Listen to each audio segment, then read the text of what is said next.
Good morning. Welcome, everyone. We're going to get started. I'm Father Josh Stevens, the rector here, and welcome you as well online joining us. We are going to be talking this week and the next several weeks about our trail system we're putting in. So we're going to catch you up on the fact that this is happening because I know that you might have heard mention of it, but you need reminding of what we've been working on. And then I'm hoping that over the next few weeks we can work together on thinking through some of the, the theological parts of it, how this trail system might help us in our prayers, be a space, a sanctuary, a space where we can encounter God easily and invite other people in the community to do so as well. So let's see here. I got to remember what I put in here. All right, the background. So first of all, this St. John in the Wilderness, I think in our history, we have this part of our DNA as a wilderness church. And so, going back to the 1830s, this would have very much been the wilderness. This was, an area that was pretty wild, and our first church members started coming up from the Low Country, and they started, settling this area. There were already folks that were here for sure. Of course, the Cherokee were here, and huge. There were about maybe 14,000 Cherokee in the mountains of North Carolina. Spread around all over, and they would often travel to different areas seasonally for hunting and so forth. And Flat Rock was one of those areas. And then among the European descendants, there were a lot of pioneer settlers. There were Baptists, there were Methodists, people like that who were settled here. But I think it's interesting to just remember that just like a lot of us in our own lives felt drawn to this area, for the mountains and for the climate and just the beauty of the place, that 200 years ago it was the same for the folks that started St. John in the Wilderness, and they escaped the low country heat and humidity and the really dangerous and hot summers down there by coming up here, and we still do that in a way, and in our church with its still, I think when you walk up to it and you spend time in our churchyard, it has this unique feel to it as this chapel in the woods, and it's not like in the woods, but you walk up there and somehow over time it's become this it feels like this kind of garden sanctuary. It's kind of wild. These trees are so big, and then the plants and the flowers, and so it's a part of our DNA for sure. And you can see some of that in some of these photos and some of the ministries that we have here at St. John. Any thoughts about that as we feel free to jump in as we go? That is a real frog. Yep, that was on our picnic table a couple weeks ago. And there's a video online of a prayer that was said with that frog. Yep, you can find it online on our YouTube page. So this goes back to the Right Reverend Levi Silliman Ives, who was the first bishop of he was Bishop of North Carolina, which was the whole state, and then during when the First Episcopal Church was established, which was our church in the mountains, then he was the bishop at the time. So this is him doing confirmation and visiting St. John in the Wilderness. This is the first Sunday school class. It's a photo that's back there in 1958 as we were making the transition from just a summer place of refuge to a year-round parish.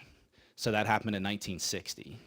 And there's plenty of seats up here. You guys can come on in. And interesting, this minister here, Francis Craighill, he served at Bruton Parish before he came here, which is where I served as well. So there you go. So we have a wilderness church, and we have lots of different ways that we live into that, our life together. Here's a few different examples of that. Part of our story has been, I think, coming from this this identity as a wilderness church, this ministry of holy hikes, which we started in 2020. So this was a COVID idea of, a time when we weren't really sure how to gather safely, and we were worshiping outside in the parking lot out there. I said, well, why don't we try going on some hikes together? And so in August of 2020, we had our first holy hike, where we went hiking and we took time to pray, enjoyed time and fellowship in the wilderness, that living into this this identity. So this is the Green River in the Game Lands. It'd be interesting to see how that looks now.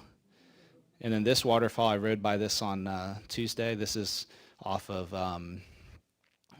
Butter Gap Trail in Pisgah, just above the fish hatchery. We had a holy hike retreat as well in October of 2023. We've got one scheduled. It's on our website. You can actually sign up for it now and go ahead and register for it. It's at Valley Cruces Conference Center. In October, it'll be a Sunday to a Wednesday with a speaker who will talk about native spirituality and Christianity. This was a really fun way to gather too, and to hike up in the high country, and to kind of think through some of these things. And I'll use some of those reflections today with you all. And then Stone Mountain in DuPont, that's where we did our first holy hike, and this was our family holy hike with children, and from last June. We'll do that again on June 8th. We'll do a hike in DuPont, and then we'll have a cookout at my house afterwards. So all are invited to that. Rivers and Susan Stone are a part of the story too. So Rivers, both of them have passed away now. Rivers Stone, some of you might know if you spent time in Greenville, his family had stone manufacturing and a lot of industry in Greenville. But I met him when I first started here at St. John, and he was just a really unique kind of like a Flannery O'Connor character or something, this like Southern executive who was really fun to talk with. But he had this idea. He was a big picture visionary kind of guy. One of the craziest stories is that if you all know soccer at all, then in the 90s, him and his business, they decided to buy a failing English soccer company called Umbro. Yeah, and so they bought Umbro when it was like about to close, and then they turned Umbro around, and all of Umbro's manufacturing in the 90s and early 2000s was made in Greenville. It's pretty wild. So they owned it, which all of us in the 90s playing soccer wore Umbros, and so it's still an English company that's really neat. They don't own it any longer, but Rivers came to me and with a few other kind of elders of the church, and he said, I'd really like to do something special for this church and for the community. And he wanted to put in an amphitheater, an outdoor amphitheater, that would have been kind of like between the parsonage and the mission house. Like it'd be out right there on the other side of that parking lot. And he had like plans and, had spent lots of time and resources planning this already. He was a developer. He developed entire neighborhoods, including, I think he developed the Cliffs. What was it? One of them. Yeah, the one that he lived in. And so he had planned this out, and he wanted to fund it and to make it happen. And so we were listening to him about that. I wasn't sure that we really needed an amphitheater, but we were listening to him. His first idea was to double the size of our churchyard. He had plans on that as well. And I said, maybe that's not a good idea, because if there's one thing I know about our churchyard committee, it's that they're very divided over whether the churchyard should be expanded or not. So we decided to pivot to this other idea, but sadly he got sick and he died while this was all in progress. And so we just figured, we just like did his funeral. It's beautiful. We laid him to rest and we celebrated his life. And then we were really surprised later when a letter came through that said he had already updated his estate to give the church, and I'm trying to remember, it was $350,000. Yeah. And he had done, again, this was, all the conversations were just very early on, but he had already, like, I was just blown away that he had already made this change in his estate, even though we were just kind of brainstorming.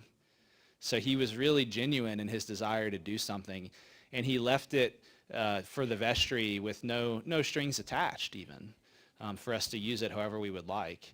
And so with those resources, we decided that it'd be really neat not to do an amphitheater, but to do a trail system in this 11 acres of land that we have that has not been used in maybe a century. It's wooded and it's grown in, and so I'll just remind you of the plan here briefly. We will have a better map of it, but this is just from the Trail Builder. The building there is what you're in now, and then the church building is the one all the way to the right across the street. And so this red trail is going to be like a 6-foot wide gravel trail that connects us to the apartments on Boyd Drive right over there. So you'll be able to walk through there, and then there's another trail on the other side of Boyd Drive that connects all the way to the Playhouse, and then the Village, and then the Carl Sandburg. Yeah, so it's very cool. Some of you will be able to walk to church, actually, which is exciting. But you could walk from here into Flat Rock. It takes about 10 minutes, 15 minutes maybe. And that'll be the red trail. So that's meant to be very accessible. It'll come in the corner of the parking lot near the golf cart shed, or you can stay on the driveway and you can come around and pop out in the parking lot right here, and then use the crosswalk to go to the churchyard. The other trails are going to be single track trails. So they'll be ones that over time, they'll be wide at first, but they'll grow in, to be like 3 feet wide or 4 feet wide. And they'll be a little more rugged, and maybe, over time there'll be roots and rocks and things that'll surface. It'll be about a mile of trails total.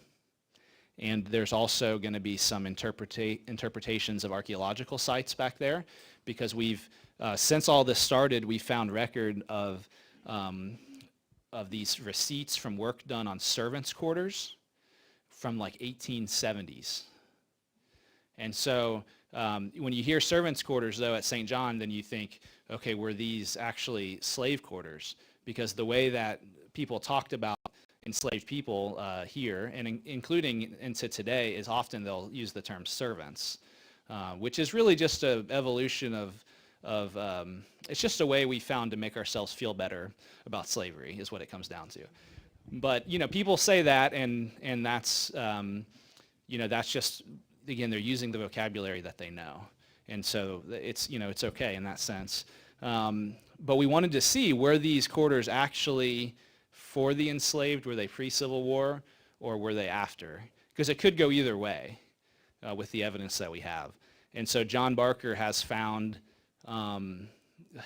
evidence that the parsonage, which is a building that's like right in the middle between the green and the red trails, you can't see it too well. The parsonage is 1854 is when it was built. And so the rectors there in the summers would come, and they would often bring enslaved people with them. So we thought it's likely that these were slave quarters. And he's found evidence from our records of baptisms and confirmations and marriages and things of enslaved people that the rectors who were living there would have had those particular enslaved people with them. So we think it's likely that that these were slave quarters. When you walk back there right now, you can just see the places on the ground where there used to be a building, like it's leveled. And you see some rocks where there was a pillar, like in a rectangle. So we're thinking we can help share the story of St. John and the story of some of the folks that have been a part of our community, including the enslaved, by having signs there. We also are interested in this red trail because going back into the 1800s, this was called the Jerusalem path, and there was an old path that people would walk to church. And so this trail is not going to follow that old path, but it is reviving it'll come up to it briefly, and then it revives the same function. So we'll call that like the New Jerusalem path or something, as a way of living into that neat connection to the 1800s. So that's the trail system that we're working on. Any questions about that before we do a little exercise? Oh, okay, 2 questions. One was about progress. So right now, the trail system, they've cleared what's called the corridor. They've cleared all the stuff out of the trails, the branches and the trees, saplings, fallen trees. And then they're going to come back and they're going to grade the trails. So it should be completed this summer sometime. So right now, they've just kind of cleared away the basic things.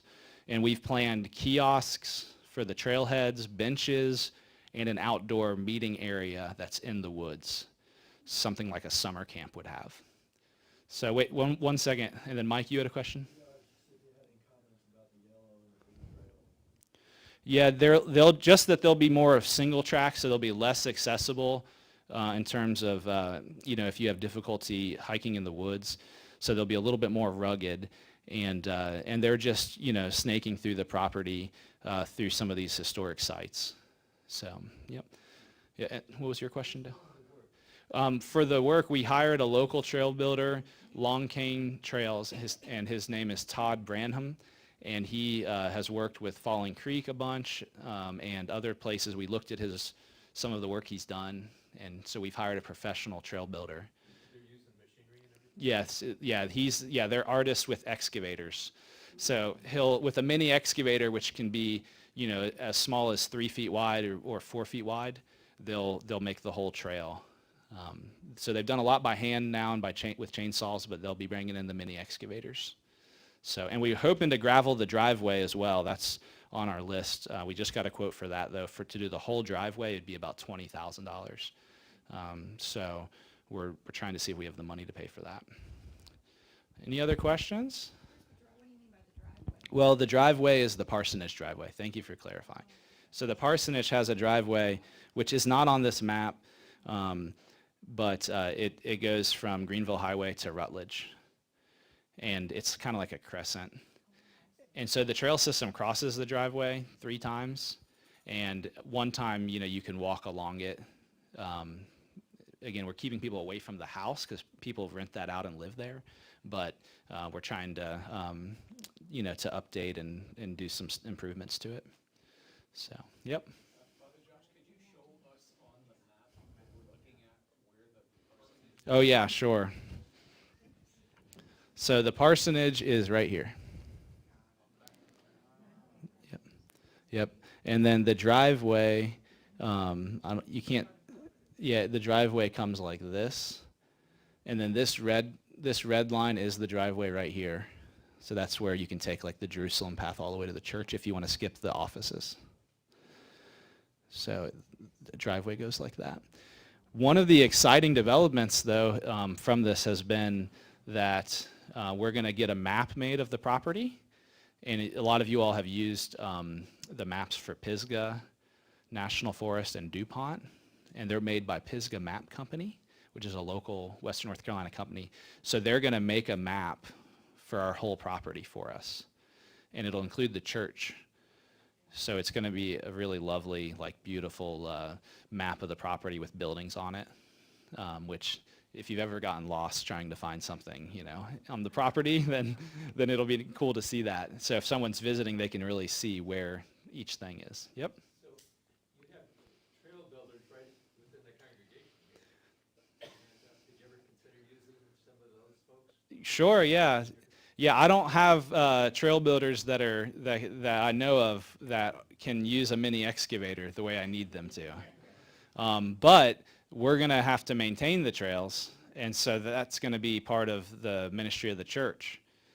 And I think the best way to maintain them is to use them, because if you just walk them or run them, then they'll stay hard packed and they won't get overgrown. So I'll have a duty to go for a run once a week. Yeah. Whenever I get that email, I'll just, I got to go for a run. And then we'll have to do work days, which we have done. Holy Hikes has done work days in DuPont, I think twice maybe or 3 times. And at Burlington Gardens did a huge effort there. at Burlington Gardens. So we'll have work days to help clear things. So, yep. We have not, but if you're interested, right now we have a subcommittee that's planning the trail system. And so then the next thing will be, after they're built, will be, the maintenance. And we think it should be minimal for a little while, for a year, unless a tree falls, But I have a big chainsaw, which, I love using. We cleared, a church member and I, Bo Singletary and I, we went and cleared a big tree off of the trail from Boyd Drive to the Playhouse. After, that was like 3 months back or something. So we've done a little bit. We'll have to get some folks together and it's a great way too to have the Sunday school involved, the youth group. I took 4 of teenagers back there with John Barker and we did archaeology like a month ago, and they got to use the metal detectors and find nails. We didn't know what we would find, but we found a bunch of nails from the slave quarters or servants' quarters. And so that was like extremely exciting, as you can imagine. Yeah. Other people were like, well, when do we get to do archaeology? So it was really neat. Any other questions about the trail system? Yeah, real quick, has there been an effort made to kind of, I would say, advertise this to the connecting trails that are around so people use them and know about them? So we'll have to think about that. What we've done is we talked to our neighbors, the Boyd Drive folks, because we walk through their parking in a way where we don't want to disturb them. So we talked to them about it. And then I'd like to talk to the village of Flat Rock. Yeah, we'll have to see, because it's one of those things where I think we want people to know about it and use it, but we don't want to go too far with advertising it. Yeah, so we have to figure that out. So especially though, there's just tons of people who could walk from their homes. And that's so important, right? Spiritually, physically, emotionally, it's really important to be able to do that. So we want to share that. So we'll have to think about how to get the word out about it. But you could walk if you lived like any of those homes that you can walk to the village center or Boyd Drive. You're going to have a lot of trails to walk. And right now the Carl Sandburg parking lot is closed. And that's really frustrating for a lot of us because you can't access it easily. You have to go to the hiking parking lot because they need to repair some stuff there. Other questions or thoughts? Okay, let's try to do a little activity together. There are Bibles if anyone would like one. We're going to read some scripture. You can raise your hand and maybe those 2 people over there, they can hand. I'm going to pull it up on the screen though, so you can also use the screen. So either way is acceptable. Would anyone like a Bible? Okay.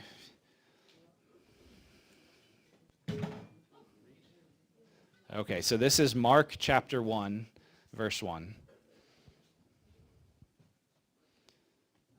All right, so who would like to read? Volunteer? Sure. Okay, Susan will start out. Use that thing. The beginning of the good news of Jesus Christ and the Son of God. As it is written in the prophet Isaiah, "See, I am sending my messenger ahead of you who will prepare your way. The voice of one crying out in the wilderness, prepare the way of the Lord, make his paths straight." John the Baptizer appeared in the wilderness, proclaiming a baptism of repentance for the forgiveness of sins. And the people from the whole Judean countryside and all the people of Jerusalem were going out to him and were baptized by him in the river Jordan, confessing their sins. Now John was clothed with camel's hair, with a leather belt around his waist, and he ate locusts and wild honey. He proclaimed, "The one who is more powerful than I is coming after me. I am not worthy to stoop down and untie the thong of his sandals. I have baptized you with water, and he will baptize you with the Holy Spirit."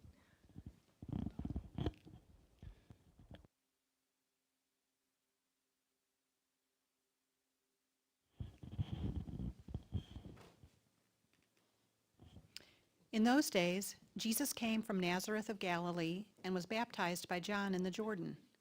And just as he was coming up out of the water, he saw the heavens torn apart and the Spirit descending like a dove on him. And a voice came from heaven, "You are my Son, the beloved. With you I am well pleased." And the Spirit immediately drove him out into the wilderness. He was in the wilderness for 40 days, tempted by Satan, and he was with the wild beasts, and the angels waited on him. Now after John was arrested, Jesus came to Galilee, proclaiming the good news of God, and saying, "The time is fulfilled, and the kingdom of God has come near. Repent and believe in the good news." As Jesus passed along the Sea of Galilee, he saw Simon and his brother Andrew casting a net into the lake, for they were fishermen. And Jesus said to them, "Follow me, and I will make you fish for people." And immediately they left their nets and followed him. As he went a little farther, he saw James, son of Zebedee, and his brother John, who were in their boat mending the nets. Immediately he called them, and they left their father Zebedee in the boat with the hired men and followed him.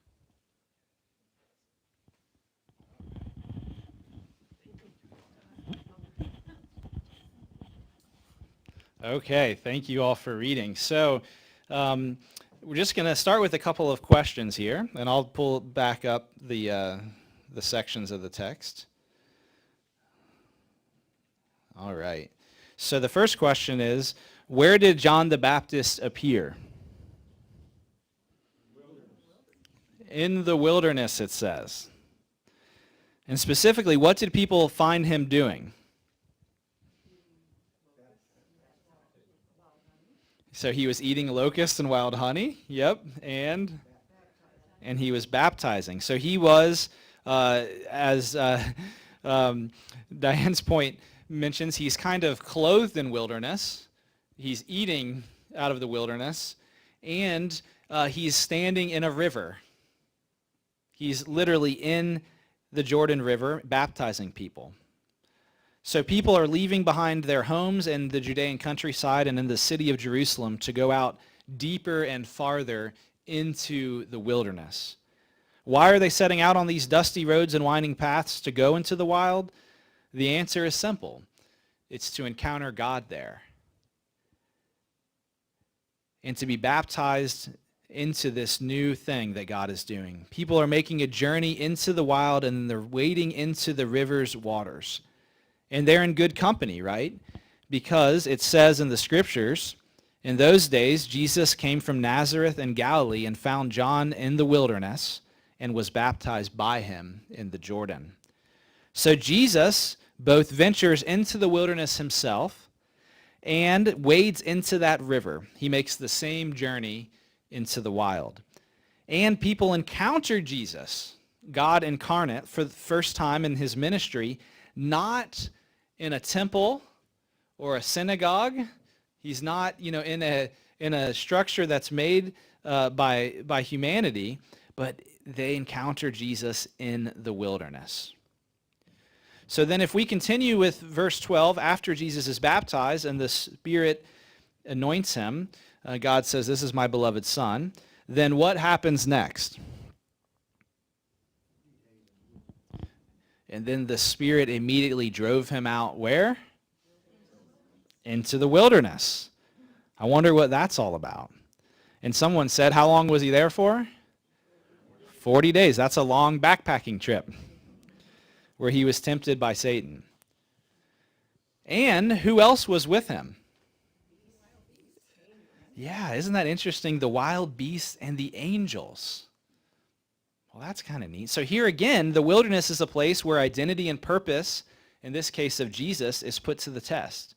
He is pushed spiritually and physically to his limit for 40 days.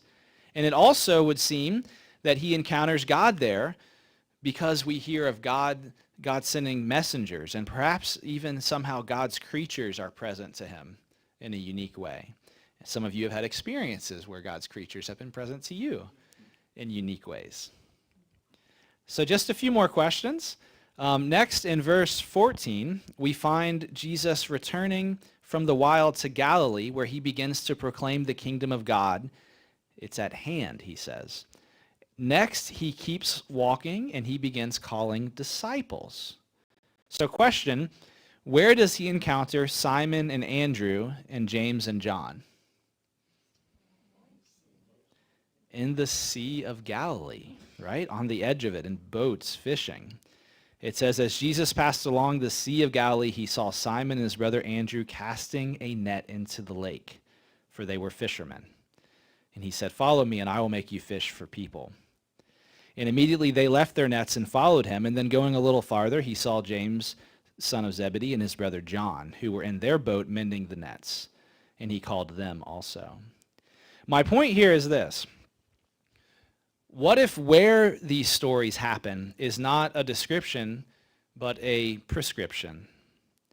When we read the scriptures, we manage to dismiss and ignore the geographical context entirely. We step right over it in order to get to the point of the story. But what if we are meant to understand the location of these encounters with God, with Christ, as an invitation to enter into the wilderness ourselves? Because God shows up there again and again, and there we are changed. So a few questions for you all. What are your thoughts about that suggestion, that the place is quite significant? So that resonates with you?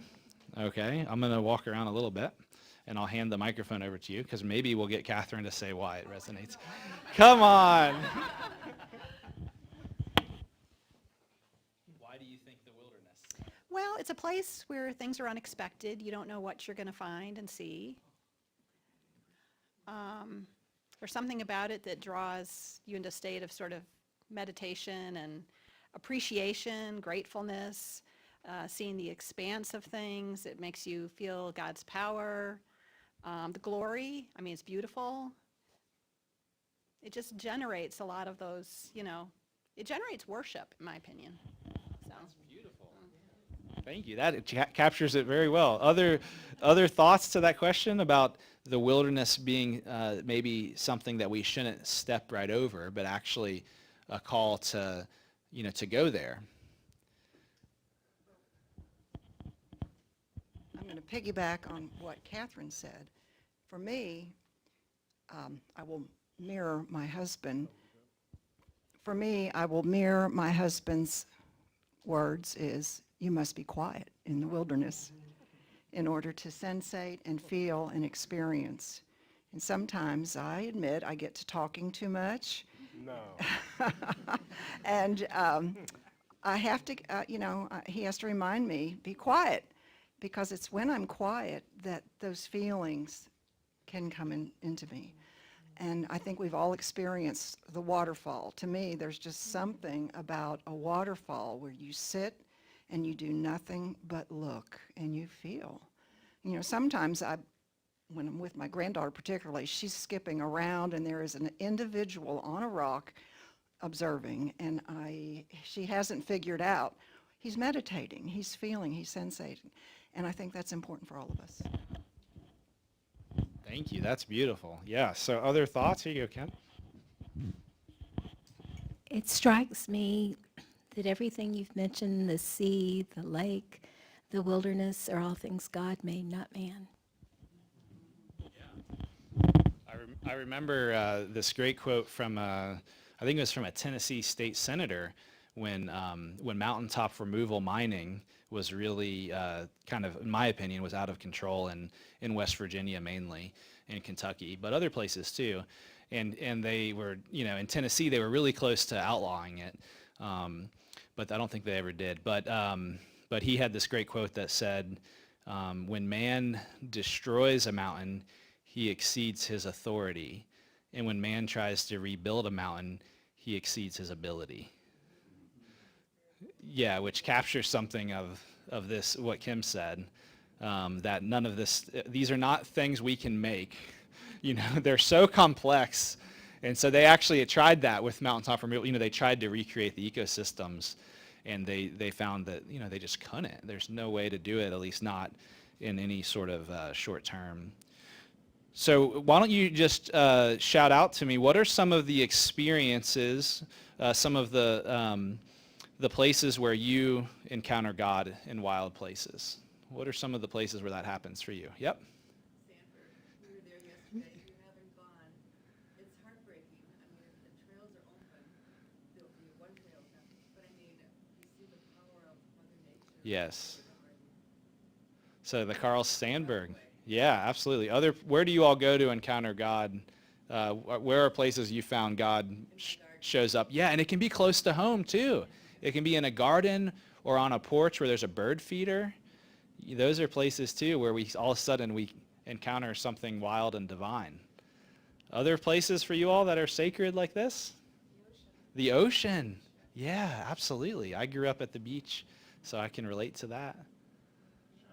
Shining Rock Wilderness. That's a rugged, beautiful place. Whistler. Yeah, absolutely. There's so many that are near and far. And so what do you think about this church's relationship to our wilderness now that we are thinking about it in these terms? What does that make you all think about? You know, we have this wilderness inheritance, both our churchyard, but also in the woods that we have surrounding it. Any thoughts about that? Well, I know we're not supposed to be proud. I know we're not supposed to be prideful people, but I'm very proud that the church is moving forward with this, and I commend the committee. And we are, thanking our benefactor here for this. It's very fitting to me that we create this path for ourselves and hopefully the community. It's be a wonderful place for meditation. It's so fitting. We have all experienced walking through the graveyard, right? Not a cemetery up there. And it's just the same sensation you get when you're quiet up there, just strolling. And now we'll be able to go another mile. It's great. Other thoughts about our relationship to our wilderness God now in this place? Yep, I'm going to pass this back. Thanks. I am looking forward to the privilege of passing this awe and wonder and watching in our children's eyes and our grandchildren's eyes, because our wilderness will be a safe place for them to learn about the bigger wilderness. Any other thoughts about this connection when we think about our God as a wilderness God and one that invites us to, these special moments of encounter that you think here in our own little wilderness of St. John we can step into, draw ourselves into? Yeah. I like the idea of sort of this is going to reflect and develop the gift that we've been given. It's sort of unique to this church, and just as individuals, we try to recognize our gifts and develop them for God's glory. As a church, we're kind of doing that too. So I like that. Yeah, I think it's neat to think about, the first people who came here who started St. John in the 1830s. And, they were doing this in their own way, in their own time. It was imperfect, compared to what we might think of today. But in other ways, it's the same thing that we do, where they were trying to find a place where they could encounter God and, a sanctuary and a refuge. And it's very different. It's interesting when you look at other churches, just how different it is, and not that other churches have it wrong. They have different stories and different ways of living into the gospel. But like if you look at Mud Creek Baptist, which would have been here, they predate us actually. But then their property, it's very different. And so, this is a unique part of who we are, I think, and one that we might be able to live into. Father Josh, another word that comes to my mind is humility in this. Mm-hmm. Because we think of grand churches and beautifully formally landscaped, and they have their own wall paths. Right. But it's a different concept. Yeah, that's right. Fitting into our wilderness. I mean, it's a very humbling way to approach our faith. Yeah. So, the point there is that, this is a way that's fitting into who we are, and it's more of a humble way to approach our faith and our God. So we need to wrap things up here, but I'm just curious, and here's what I'll ask you to do for your homework. Everybody's excited to have homework, right? We're going to meet again in 2 weeks because we'll have a breakfast next week. And so the homework, the last question is, are there resources that you know of to help us think about this connection with our wilderness God, this journey we're hoping that people might go on when they're walking on the trails, resources that we might draw on? So maybe from Scripture, are there places in the Bible that you think we should pay attention to as we plan the trail system? Or maybe there are things other churches have done or places that you've visited that we should know about. These are the kinds of things that we want to be able to bring together.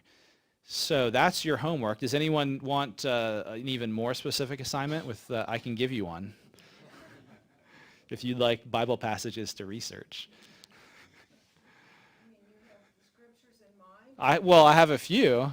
So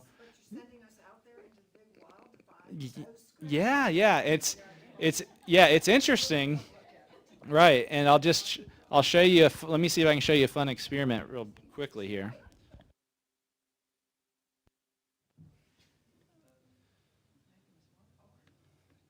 Yeah, because the idea here too is we're going to have signs and kiosks and things that might nudge people towards this God that we know, and help them in their own prayer. So like one website is BibleGateway.com.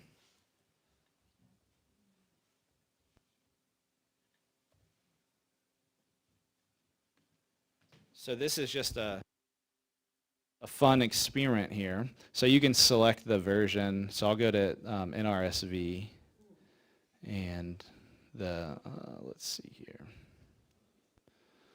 a little farther. And I'll just type in, why don't we type in the word wilderness? So this is a concordance here. It'll look up the all of the passages in the Bible